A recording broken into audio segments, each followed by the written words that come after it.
अस्सलाम वालेकुम dear students, आपको कनेक्टेड क्लासरूम के क्रैश सीरीज़ में वेलकम किया जाता है। आज जो हम चैप्टर पढ़ेंगे ग्रेड 10 केमिस्ट्री, चैप्टर नंबर 10 और इसका lecture number 1 hydroxy compounds. Hydroxy compounds के जो आज हमने टॉपिक्स पढ़ने हैं, जो कवर करने हैं, उसमें सबसे पहले प्रिपरेशन ऑफ एथानॉल। एथानॉल की जो प्रिपरेशन है वो दो मेथड के ज़रिए की जाएगी, बाय फर्मेंटेशन। जो एंशियंट मेथड है फर्मेंटेशन मीन्स के ख़मीर का जो प्रोसेस लगाया जाता था पुराने वक्तों में, चीज़ों को ख़मीर कैसे किया जाता था। दूसरा जो है बाय हाइड्रेशन ऑफ इथीन, एक जो है वो केमिकल प्रोसेस है, उसके ज़रिए एथानॉल या अल्कोहल कैसे जनरेट किया जाता है। उसके बाद जो तीसरा टॉपिक है comparison of hydration of ethene and formation of fermentation of glucose. यहाँ पे इथीन है, उसके बाद कंबस्शन ऑफ अल्कोहल, इसका जो SLO है 15 एंड 16। टॉपिक रिव्यू देख लें। अब सबसे पहले एथानॉल बाय फर्मेंटेशन।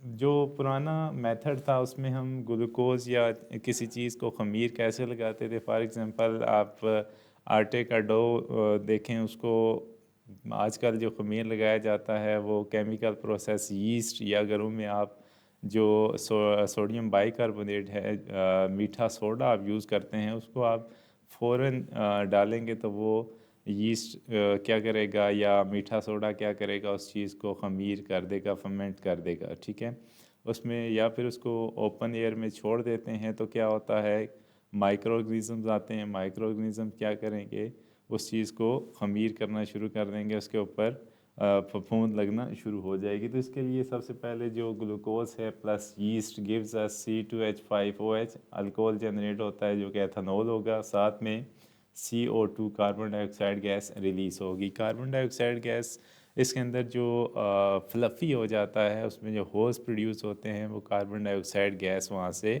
रिलीज़ होती है। ठीक है, उसके बाद जो टम्परेचर इसका कितना होगा, 30 to 40 degree Celsius. No air, slow process, renewable resources, CO2 produce. ये जो है इसमें टाइम टेकन होता है, स्लो प्रोसेस है, मतलब कि इतना जल्दी ये जनरेट नहीं होता। ठीक है, उसके बाद जो ethanol bye hydration of ethene, ethene के अंदर अगर हम वाटर को ऐड करते हैं तो इससे जनरेट होता है अल्कोहल। और इसके लिए हमें कुछ कंडीशंस लगाना पड़ती हैं, जैसे टेम्परेचर है, प्रेशर है, और कैटलिस्ट भी हमें यहाँ पे प्रोवाइड करना पड़ता है। और ये क्या है कि फास्ट प्रोसेस है, नॉन रिन्यूएबल एनर्जी रिसोर्स इसमें यूज़ होते हैं। नॉन एनर्जी रिन्यूएबल के इसको दोबारा से हम प्रोड्यूस नहीं कर सकते हैं। ये एक केमिकल अगर एक दफ़ा इस्तेमाल हो जाते हैं तो दोबारा रिएक्टेंट्स में कन्वर्ट नहीं हो सकते। उसके बाद जो है इंडस्ट्रियल यूज़। अब जो प्रोसेस है फर्मेंटेशन वर्सेस हाइड्रेशन, इसमें अगर हम सबसे पहले कंपेयर करें तो रॉ मटेरियल फर्मेंटेशन में ग्लूकोज जो कि दोबारा से रिन्यूएबल एनर्जी सोर्स है, और हाइड्रेशन ऑफ इथीन जिसमें इथीन यूज़ होता है एज अ रिएक्टेंट। दोनों की अगर स्पीड चेक की जाए तो जो फर्मेंटेशन है वो स्लो प्रोसेस है, हाइड्रेशन फास्ट है। कंडीशंस माइल्ड, मतलब इससे ज़्यादा हार्ड कंडीशन फर्मेंटेशन के केस में रिक्वायर्ड नहीं होती, जबकि हाइड्रेशन ऑफ इथीन में टिपिकल कंडीशंस रिक्वायर्ड होती हैं, जैसे हाई टेम्परेचर एंड प्रेशर। उसके साथ साथ कैटलिस्ट भी यूज़ होता है, जैसे कि फर्मेंटेशन में एंजाइम्स होते हैं जो कि यीस्ट है। और उसके बाद जो hydration of ethene, phosphoric acid के अलावा सल्फ्यूरिक एसिड भी यूज़ होता है। उसके बाद प्योरिटी लेस प्योर, और जो हाइड्रेशन ऑफ इथीन है वो मोर प्योर। उसके बाद combustion of alcohol. Combustion of alcohol का क्या मतलब है कि क्या हम एथेनॉल को एज अ फ्यूल यूज़ कर सकते हैं, और अगर फ्यूल यूज़ कर सकते हैं तो क्या एथेनॉल की जो कंबस्शन है वो पॉसिबल है। तो यस, एथेनॉल की कंबस्शन हो सकती है। इसको हम गैसोलीन के साथ मिक्स करके यूज़ करते हैं, जिसको गैसोहोल कहा जाता है। लेकिन ये इंजन्स के लिए सूटेबल नहीं होता, क्योंकि अगर इसको हम अल्कोहल को यूज़ करते रहते हैं तो ये इंजन की जो उसको जंग क्रूड क्रूजन शुरू हो जाती है, क्रूड होना शुरू हो जाता है। लेकिन बाज़ कंट्रीज़ ऐसी हैं जहाँ पे गैसोलीन या पेट्रोल नहीं है, तो वो अल्कोहल को एज अ फ्यूल यूज़ करते हैं। ठीक है, जिसमें मेजर अल्कोहल एथेनॉल होता है। तो इसकी कंबस्शन से आप देख रहे हैं कि जो CO2 H2 और हीट जनरेट होती है। अगर हम अल्कोहल को कंपेयर करें तो एथेनॉल और मेथानॉल हो, दोनों में मेथानॉल और एथेनॉल में जो एज अ फ्यूल यूज़ होता है वो एथेनॉल है, बिकॉज के एथेनॉल के मेथनॉल और एथेनॉल के मुकाबले में जो एनर्जी प्रोड्यूस होती है कम्बस्शन ऑफ एथेनॉल वो ज़्यादा होती है एज़ कम्पेयर टू मेथनॉल। तो एथेनॉल को एज अ फ्यूल यूज़ किया जा सकता है, लेकिन इसके कुछ एडवांटेजेस भी हैं और कुछ डिसएडवांटेजेस भी हैं जैसे मैंने ज़िक्र किया। लेकिन फिर भी कुछ कंट्रीज़ ऐसी हैं जहाँ पे पेट्रोल के ज़खायर कम हैं या पेट्रोल प्रोड्यूस नहीं होता, तो वो एथेनॉल को एज अ फ्यूल यूज़ करते हैं, जिसके साथ कुछ डिसएडवांटेजेस भी हैं जिससे इंजन की एफिशिएंसी डिक्रीज़ होना शुरू हो जाती है। ठीक है, उसके बाद जो इसकी प्रॉपर्टीज़ लिखी गई हैं, Burns with blue flame, clean fuel, high energy. Clean fuel इसको क्यों कहा जाता है? क्योंकि इससे जो इन्वायरमेंटल गैसेस हैं, ग्रीन हाउस गैसेस हैं, वो लेस रिलीज़ होती हैं, जिससे इन्वायरमेंट इससे कम पोल्यूट होता है। ठीक है, उसके बाद जो इसके क्वेश्चंस हैं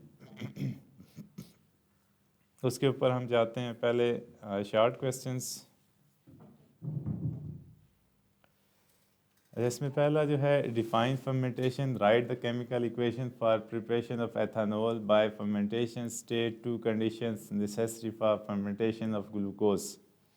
सबसे पहले इस क्वेश्चन में हमने फर्मेंटेशन को डिफ़ाइन करना है, इसके लिए केमिकल इक्वेशन लिखनी है और कोई सी दो कंडीशंस हमने लिखनी है जो कि फर्मेंटेशन के लिए ज़रूरी हैं। क्वेश्चन नंबर 2 में है what is mean by hydration of ethene. ये हम केमिकल रिएक्शन जो कि इथीन उसमें भी स्टडी कर चुके हैं कि हाइड्रेशन ऑफ इथीन से क्या मुराद है। इसका मतलब ये है कि इथीन के अंदर हम वाटर मालिक्यूल को ऐड कर रहे हैं, जिसका जो डेफिनेशन होगा हाइड्रेशन ऑफ इथीन। इसके लिए जो नेसेसरी कंडीशंस हैं वो भी हमने बतानी हैं और इससे जो प्रोडक्ट जनरेट होता है वो भी हमने इसके लिए बताना है और इसके लिए हमने केमिकल इक्वेशन भी लिखनी है। उसके बाद जो compare hydration of ethane and fermentation of glucose, यहाँ पे जो हाइड्रेशन ऑफ इथीन आएगा। ठीक है, इस क्वेश्चन में hydration of ethene and fermentation of glucose, right the balance equation for combustion of ethanol, what is its importance.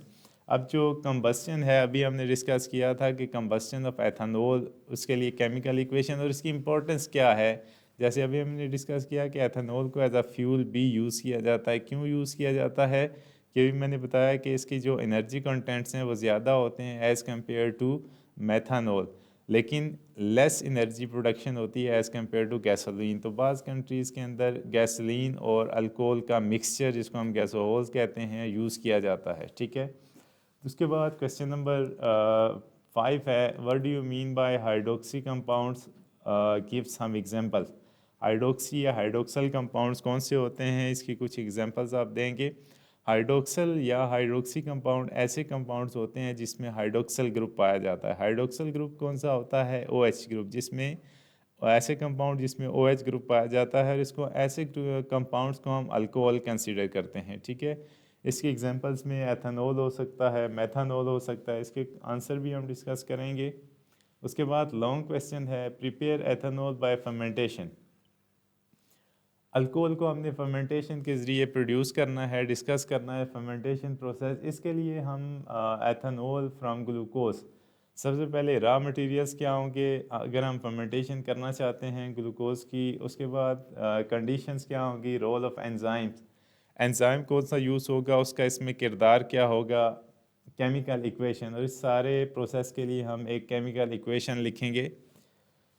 अब ज़रा इसकी की तरफ आते हैं। क्वेश्चन शॉर्ट क्वेश्चन से यहाँ से स्टार्ट हो रहा था कि फर्मेंटेशन, सबसे पहले फर्मेंटेशन की डेफिनीशन, इसकी इक्वेशन हमने लिखनी थी और उसके लिए जो नेसेसरी कंडीशंस थी वो हमने बतानी थी। अच्छा, फर्मेंटेशन क्या होता है कि is the process in which glucose is converted into ethanol and carbon dioxide by yeast. अब यीस्ट यहाँ पे एंजाइम यूज़ होगा जो कि कौन सा है, ज़ाइमेज एंजाइम। अब ज़ाइमेज एंजाइम जब भी ASE आता है, तो मैंने लास्ट टाइम भी आपको बताया था कि ASE हमेशा किसको रिप्रेजेंट करता है, एंजाइम्स को। एंजाइम की जो पहचान है हमेशा एंड पे ASE आता है। अब ज़ाइमेज एंजाइम ऐसा है जो कि ग्लूकोज को किस में कन्वर्ट करता है, एथेनॉल के अंदर। ये यीस्ट है। अब यहाँ पे क्या आ जाएगा, ज़ाइमेज एंजाइम। ज़ाइमेज से ये ग्लूकोज एथेनॉल के अंदर कन्वर्ट होगा, साथ में कार्बन डाइऑक्साइड गैस रिलीज होगी। ठीक है, अंडर एन एरोबिक कंडीशन, इसके लिए एनारोबिक कंडीशन मीन के यहाँ पे ऑक्सीजन नहीं होनी चाहिए। एरोबिक के अंदर ऑक्सीजन होती है, ऐसी रेस्पिरेशन होती है जिसमें ऑक्सीजन शामिल होती है। एनारोबिक कंडीशन ऐसी होती हैं जिसमें ऑक्सीजन रिक्वायर्ड नहीं होती। उसके बाद केमिकल इक्वेशन में सबसे पहले जो C6H12O6 है, ये जो फार्मूला है वो आपको पता होगा, ये ग्लूकोज का फार्मूला है। और उसके बाद यहाँ पे हम कंडीशन जो कि एंजाइम्स हम पुट कर रहे हैं, जो कि आपकी बुक के अंदर यीस्ट लिखा होगा। अब यीस्ट के लिए हमने स्पेसिफिक एंजाइम जाइमेज लिखा है।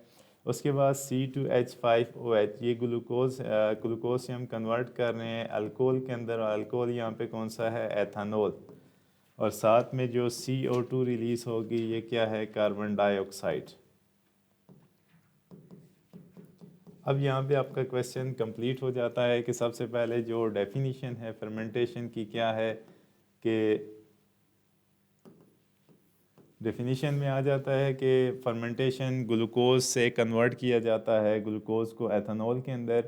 कंडीशंस क्या हैं कि यीस्ट होना चाहिए, और दूसरा एनारोबिक एनवायरनमेंट होना चाहिए, और तीसरा जो है कंडीशंस में ये आ गया, और तीसरी जो होगी वो केमिकल इक्वेशन हो जाएगी। ये आपका क्वेश्चन कंप्लीट हो जाता है। मतलब कि इसके जो मार्क्स अगर करते हैं तो 1 + 1 + 1 = 3 मार्क्स का, डेफिनीशन, कंडीशन और केमिकल इक्वेशन। ठीक है, अब अगर हम क्वेश्चन नंबर 2 की तरफ जाते हैं। क्वेश्चन नंबर 2 में है, ये टेम्परेचर भी मौजूद है और एनारोबिक एनवायरनमेंट कंडीशंस को अलग से भी लिखा गया है, एब्सेंस ऑफ ऑक्सीजन। अब दूसरा जो क्वेश्चन है, हाइड्रेशन ऑफ इथीन। अब हाइड्रेशन ऑफ इथीन इम्पोर्टेंट है, ये आपने पढ़ा होगा, मैं आपको रिपीट भी करा देता हूँ। Properties of ethene, chemical reactions of ethene, properties of ethene, ethene के चैप्टर में भी हमने इसको पढ़ा था। अब ये हाइड्रेशन क्या है कि addition of water to double bond. Double bond क्या है, इथीन।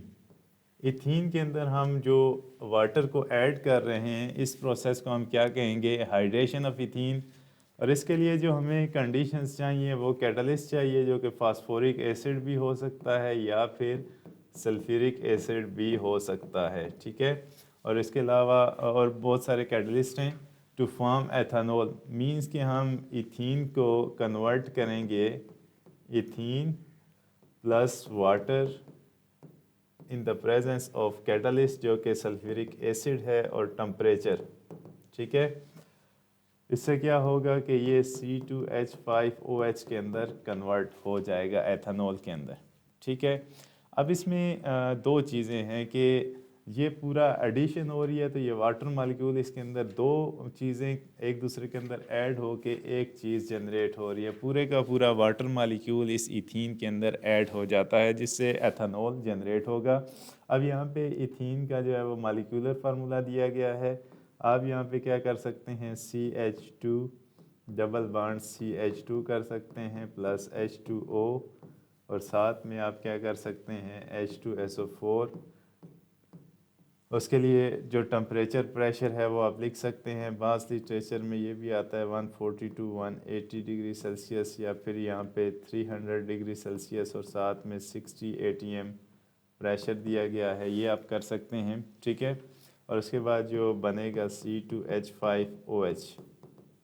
ठीक है, अब इसमें जो ये जो 140 to 180 है, ये एथेनॉल से इथीन में कन्वर्जन के लिए है, और इथीन से एथेनॉल में कन्वर्जन के लिए 300 डिग्री सेल्सियस और 60 ATM आप यूज़ कर सकते हैं। तो ये था क्वेश्चन नंबर 2। इसमें आपका कोई क्वेश्चन है तो आप डिस्कस कर सकते हैं, नहीं तो हम क्वेश्चन नंबर 3 की तरफ जाएंगे, जो कि कंपैरिजन का क्वेश्चन होगा। Comparison between fermentation and hydration of ethene. आपका यहाँ पे कोई क्वेश्चन है तो मुझे बताएं, नहीं तो हम क्वेश्चन नंबर 3 की तरफ जाते हैं।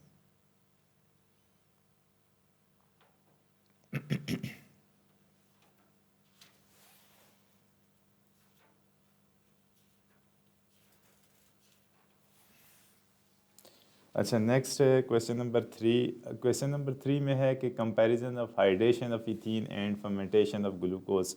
ये एक इम्पोर्टेंट क्वेश्चन है जिसमें आपकी बुक के अंदर एक टेबल बनाया गया है जिसमें दो प्रोसेस को कंपेयर किया गया है। कंपैरिजन में सबसे पहली जो चीज़ है, लिखने का तरीका डिफरेंट हो सकता है लेकिन इसमें जो पॉइंट्स हैं वो आपने कवर करने हैं। जैसे रॉ मटेरियल दोनों के अंदर, रॉ मटेरियल से क्या मुराद है कि इसमें आप जो चीज़ें स्टार्टिंग में इस्तेमाल करेंगे, ख़ाम माल क्या होगा जिससे ये रिएक्शन स्टार्ट होंगे।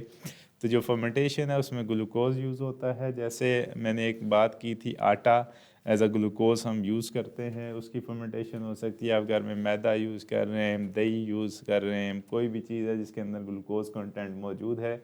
उसके बाद जो इथीन है ये केमिकल है, इसको हम एज अ केमिकल ले रहे हैं, ये भी रॉ मटेरियल है in case of hydration of ethene.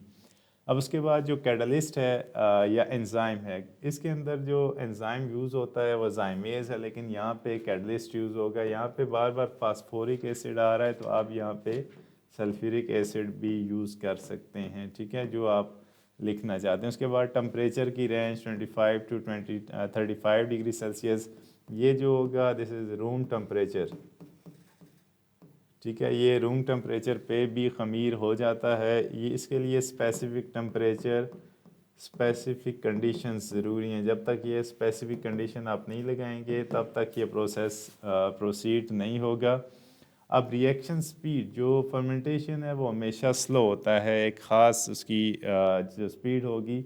जबकि हाइड्रेशन, इसमें हमने कैटलिस्ट लगाया है, कैटलिस्ट का पर्पज़ ही है कि वो रिएक्शन को स्पीड अप करता है और जो टाइम टेकन है उसको डिक्रीज़ कर देता है, एक्टिवेशन एनर्जी को डिक्रीज़ कर देता है। उसके बाद जो प्योरिटी ऑफ एथेनॉल है, अगर हम फर्मेंटेशन ऑफ ग्लूकोज से चीज़ें हासिल कर रहे हैं, फर्मेंटेशन ऑफ ग्लूकोज से एथेनॉल हासिल कर रहे हैं, तो वो प्योर नहीं होगा।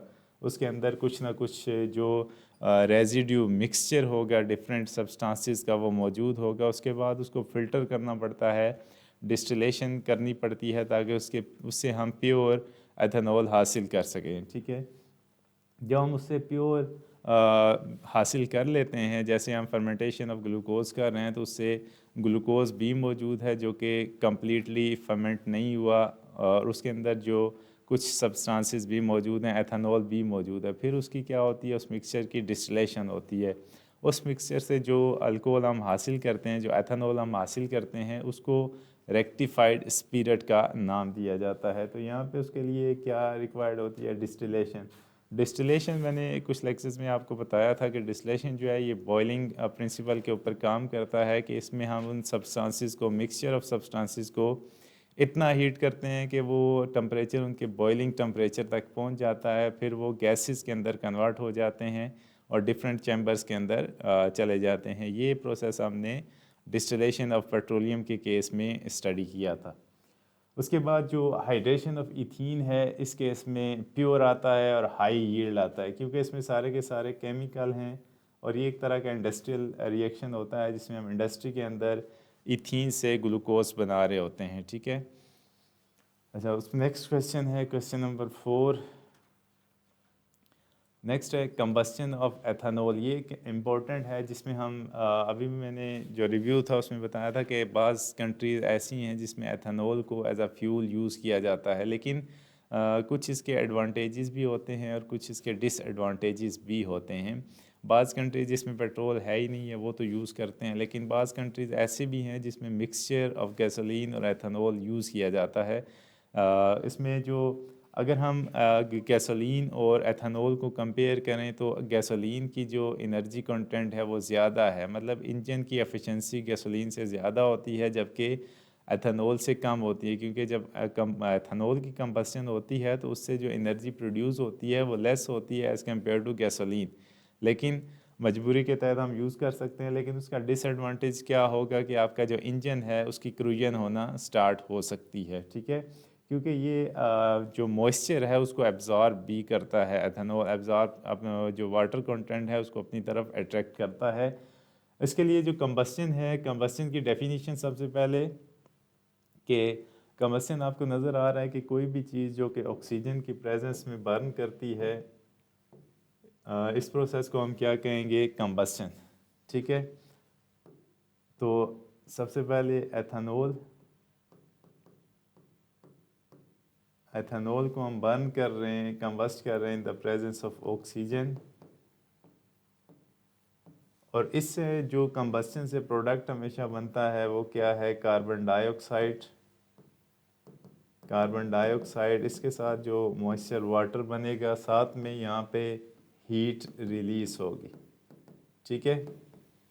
अब ये हीट कितनी रिलीज होती है, ये डिपेंड करती है फिर इंजन, क्या हम इसको इंजन में यूज़ कर सकते हैं। अगर ये एथेनॉल जितनी हीट एनर्जी यहाँ से रिलीज़ करेगा, उसी से हम क्या कर सकते हैं कि इंजन जो है वो वर्किंग में आ सकता है। एनर्जी पे डिपेंड करता है एथेनॉल की।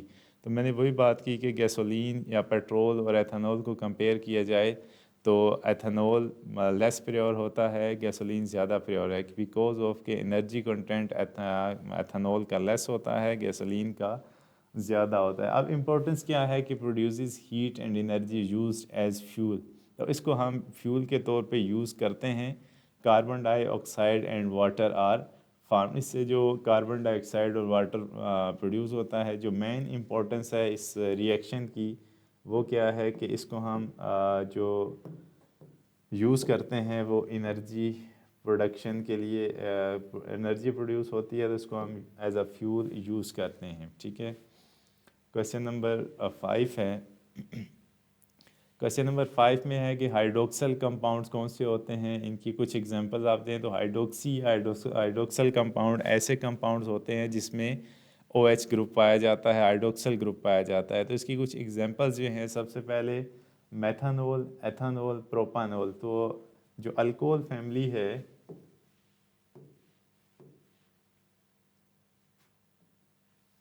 अल्कोहल अल्कोहल के अंदर जो है वो OH पाया जाता है। Alcohols are hydroxy compounds, simple hydroxy compounds. अब आर मैंने यहाँ पे लगाया है, आर जो है वो अल्काइल ग्रुप है, जबकि OH हाइड्रोक्सल ग्रुप है। इसके अगर एग्जांपल हम लिखते हैं, आर मेथनॉल, मीथेन से ये क्या हो जाएगा, मेथनॉल।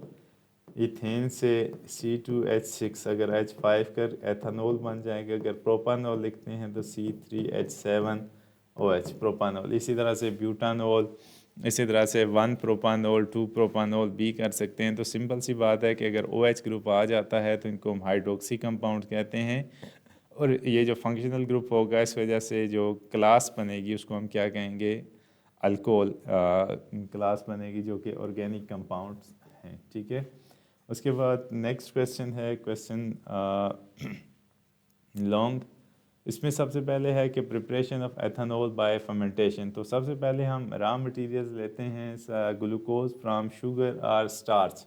आटा हो सकता है या शुगर केन हो सकता है। एंजाइम कौन सा आप यूज़ करेंगे, जाइमेज प्रेजेंट इन यीस्ट, जो आप आजकल मार्केट में भी यीस्ट मिल जाती है, जिसको घर में भी आपके जो मीठा सोडा है वो मौजूद होता है। अगर इसको हम माइक्रो ऑर्गेनिज़म से भी जनरेट कर सकते हैं।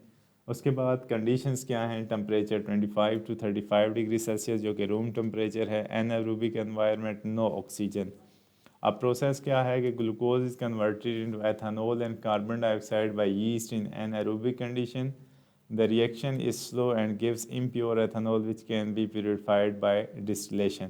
तो इसमें मैंने पहले भी बात बताई थी कि ये जब ग्लूकोज को फर्मेंट किया जाता है तो सारे का सारा ग्लूकोज फर्मेंट नहीं होता, एथेनॉल में कन्वर्ट नहीं होता।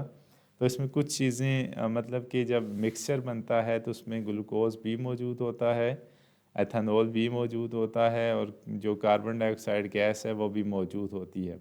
तो इस मिक्सचर को हम क्या करते हैं, डिस्टिल करते हैं। डिस्टिल मीन के प्योरीफाई करते हैं on the basis of their boiling temperature. इतना हीट करते हैं कि सारी की सारी चीज़ें बॉयल अप हों और गैसेस में कन्वर्ट होकर दोबारा से कंडेंस होकर लिक्विड फॉर्म में चली जाएँ। तो इस तरह से हम उनकी फ्रैक्शंस को अलग अलग करके जो एथेनॉल हासिल करते हैं वो प्योरीफाइड होता है, और इसको हम रेक्टिफाइड स्पिरिट कहते हैं, ठीक है।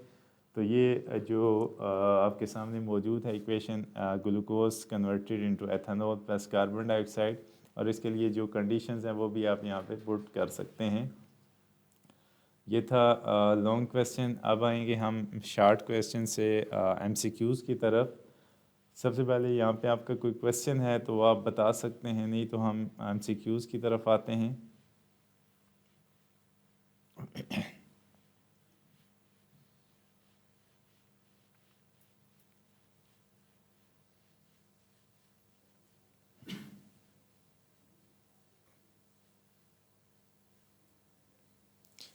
आपका कोई क्वेश्चन है तो, नहीं तो ये शार्ट एमसीक्यूज़ आपके सामने हैं। Ethanol prepared by fermentation uses which raw material. Fermentation से अगर हम एथेनॉल बना रहे हैं तो उसके लिए हमें रॉ मटेरियल कौन सा चाहिए?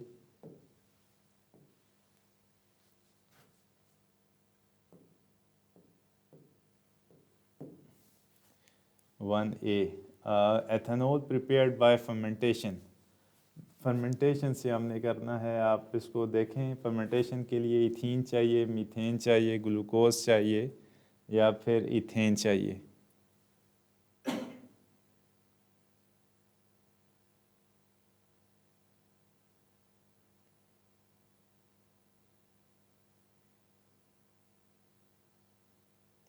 हाँ जी, फर्मेंटेशन के लिए सी है ग्लूकोज। उसके बाद क्वेश्चन नंबर 2 है the enzyme used in fermentation of glucose is amylase, जाइमेज, pepsin, catalase.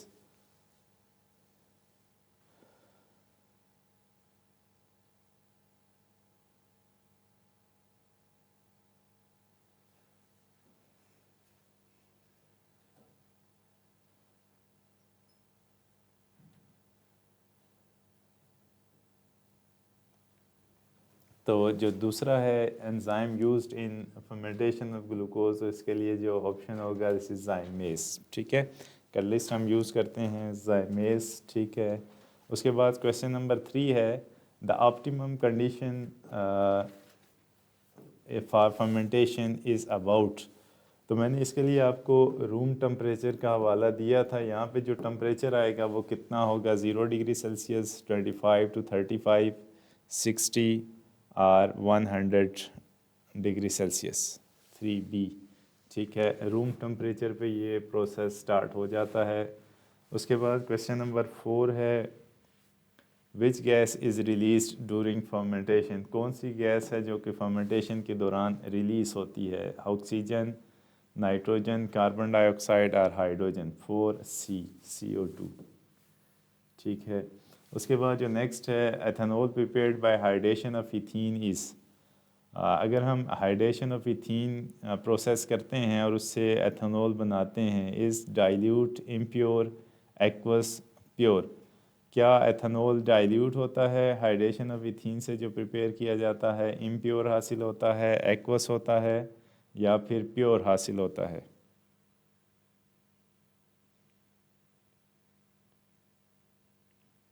Question number 5। अब जो है ना ethene CH2 double bond CH2, इसके अंदर आप वाटर ऐड कर रहे हैं और इससे हम क्या बना रहे हैं? C2H5OH। क्या ये जो एथेनॉल बन रहा है तो क्या ये डाइल्यूट हो सकता है? ऑप्शन नंबर 1 ये वाला। उसके बाद ऑप्शन नंबर 2 में अगर आएँ तो क्या ये इम्प्योर होता है? ऑप्शन नंबर 3 में अगर आएँ तो क्या ये एक्वस होता है? ऑप्शन नंबर 4 में अगर आएँ तो क्या ये प्योर होता है? ठीक है, तो क्वेश्चन नंबर 5 में आ जाएँ तो इससे बनने वाला जो अल्कोहल होगा एथेनॉल वो प्योर जनरेट होगा। क्वेश्चन नंबर 6 की तरफ हम आते हैं।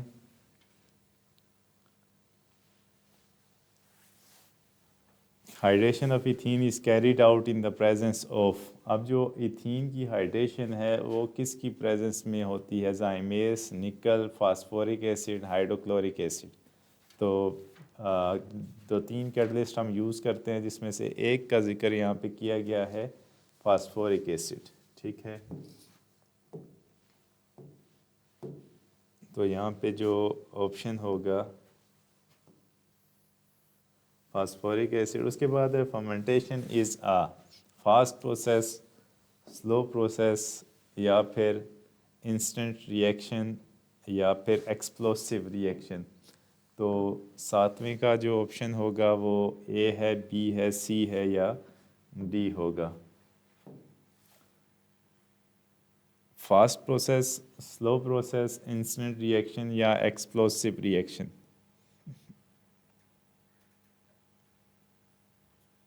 7B। ठीक है, स्लो प्रोसेस। उसके बाद 8वें पे जाते हैं।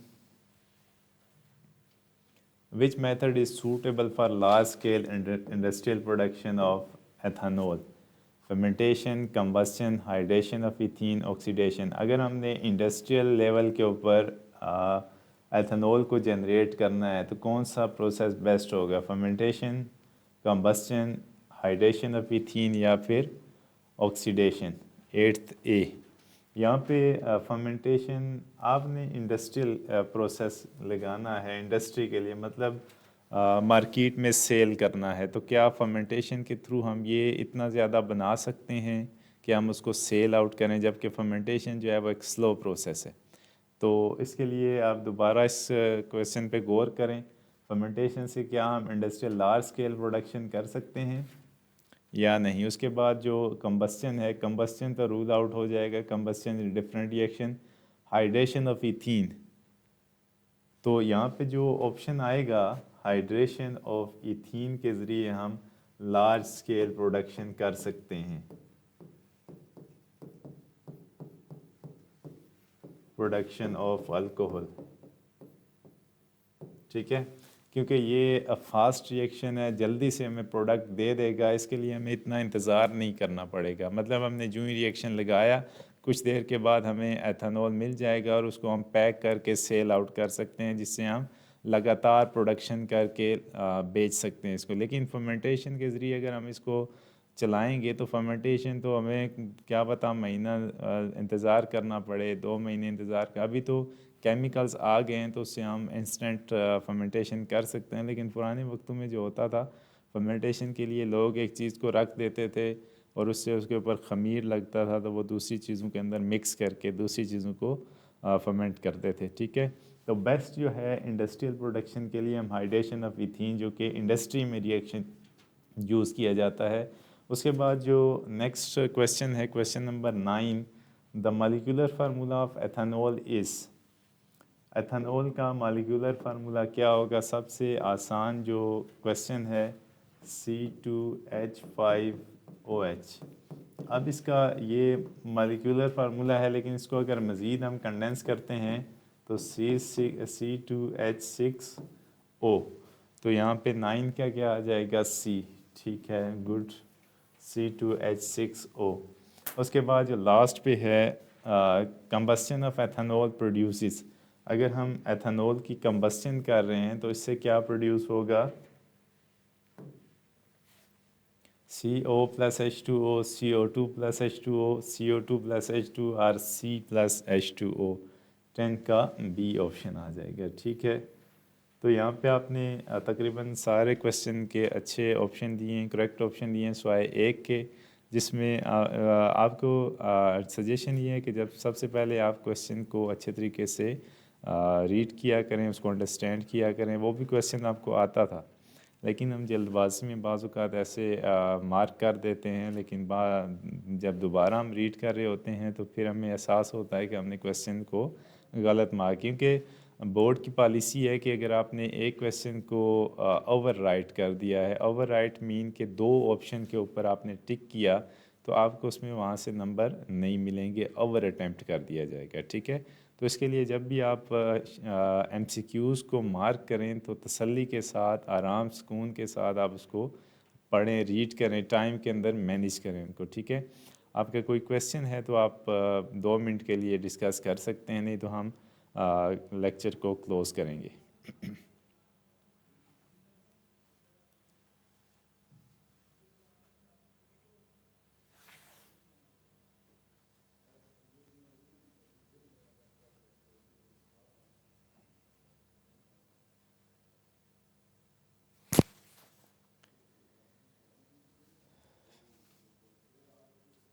ठीक है, अच्छा, ये था आज का लेक्चर जिसमें हमने चैप्टर 10 हाइड्रोक्सी कंपाउंड का लेक्चर नंबर 1 पढ़ा। कल इसी चैप्टर का कुछ पार्ट बाकी है जो कि लेक्चर नंबर 2 में हम इंक्लूड करेंगे, और 3 हमारे चैप्टर बाकी हैं जिसके हम जो समेटिव टॉपिक्स हैं इन आने वाले दिनों में हम क्लोज़ करेंगे उनको। उसके बाद हम जो मॉडल पेपर होगा उसको भी डिस्कस करेंगे इंशाल्लाह।